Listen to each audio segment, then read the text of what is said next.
Hi, this is C.Ficklin at CoraliaFicklin.com, WelcomeNetwork.com, iStudyGuides.com, and AskPlain.com.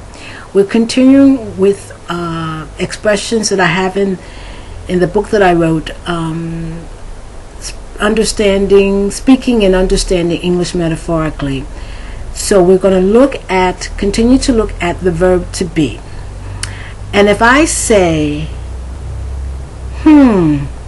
that was a backhanded compliment.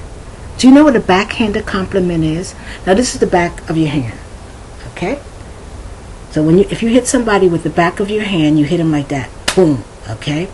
All right, and that's considered, at least in the United States, an especially insulting way of hitting someone. Now you can hit somebody with the front of your hand like this, boom, but if you go like this, boom, that's considered especially insulting.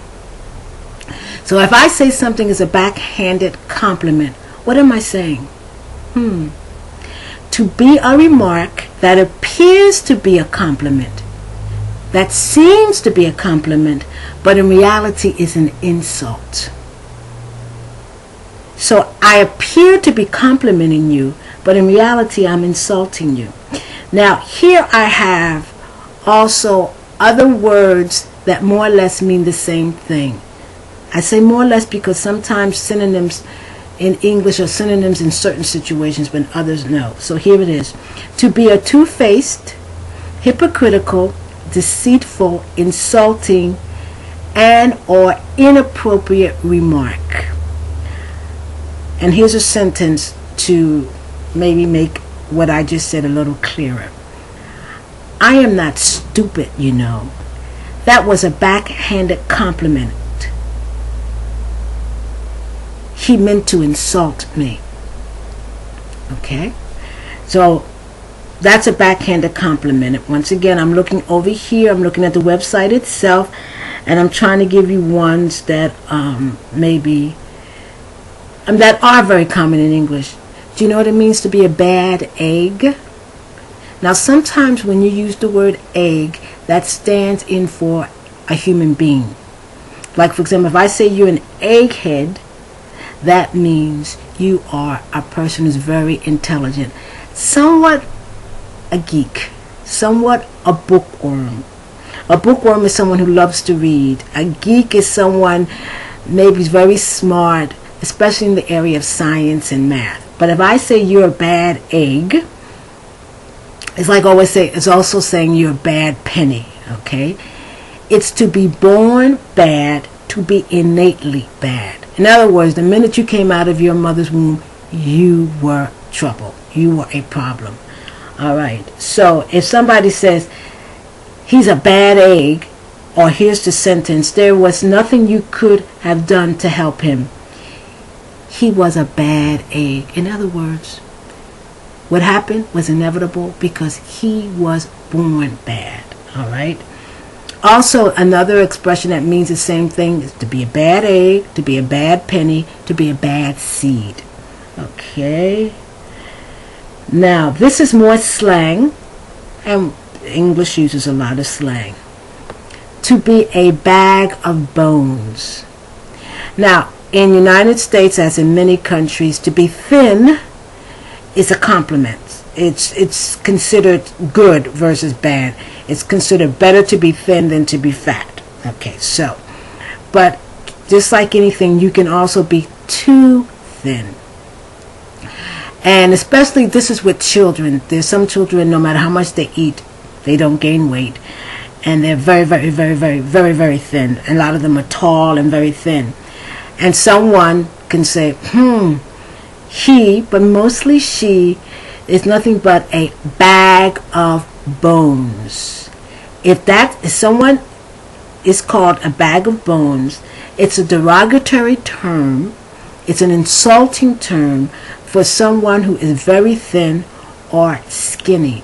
Now the word skinny, it used to be insulting to call someone skinny, but now not so much. call somebody a bag of bones is still kind of insulting. Okay. So, once again, there's a lot of words here or expressions here that are not very, that are vulgar. So I'm not going to give those. You can always go on the website. If I say you are a big gun, that's the, the big gun is going to come, or they're going to send in the big guns. Do you know what it means?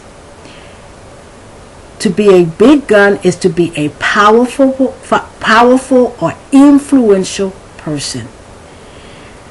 I would not go up against him. He is a big gun in the field of music.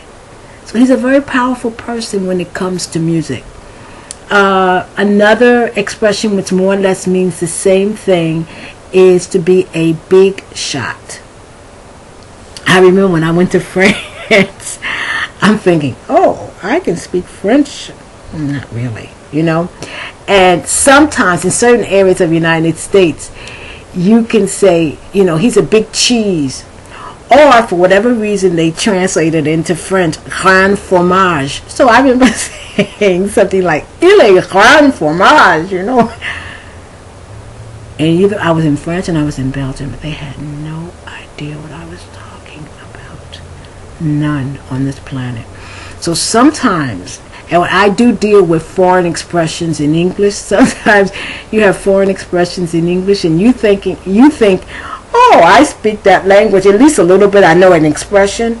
You go to the country where that language is spoken and you say the expression grand fromage or double entendre, and they don't know what you're talking about. Because you might take a word from a language, words that don't normally go together or don't make sense in that language. Believe me. Okay, so let's look at some more. Let me see. I want to get something that, let me see. All right. If I say to be afraid or scared of one's own shadow. If I say he's a type of person who is afraid or scared of his own shadow, what do I mean? Someone who's very fearful, very scared, any little thing, and he's unnerved. All right, he won't help you because he's afraid of his own shadow. It's, in a sense, it's to be cowardly. It's to be a coward. Any little thing will scare you. Okay, I'll give you another one.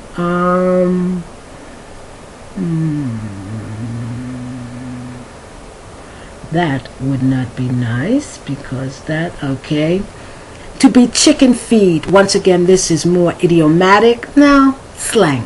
It's idiomatic and slang. Now, chicken feed is what you give chickens when you're feeding chickens. The feed that you give them, right?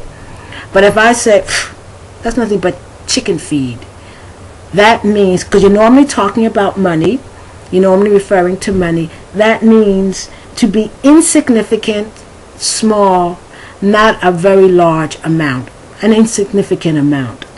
So here's the sentence. This is only chicken feed. This is not enough money to even pay my rent. So you give me something, and I say, that's chicken feed. What am I supposed to do with this? It's chicken feed. All right. This is British. You don't hear this in the United States. You only hear it in Masterpiece Theater or a movie or a show from the British. If I say to be cheeky, here's your cheeks, right? These are your cheeks. So if I say he's very cheeky, all right, means for most Americans it doesn't mean anything. It means to be impertinent, to be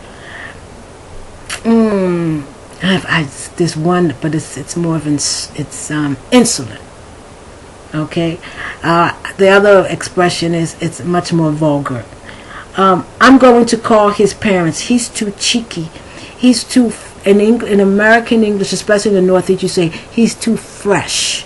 If you're fresh, you're someone who doesn't know how to control his mouth, and you say things that are inappropriate or impertinent.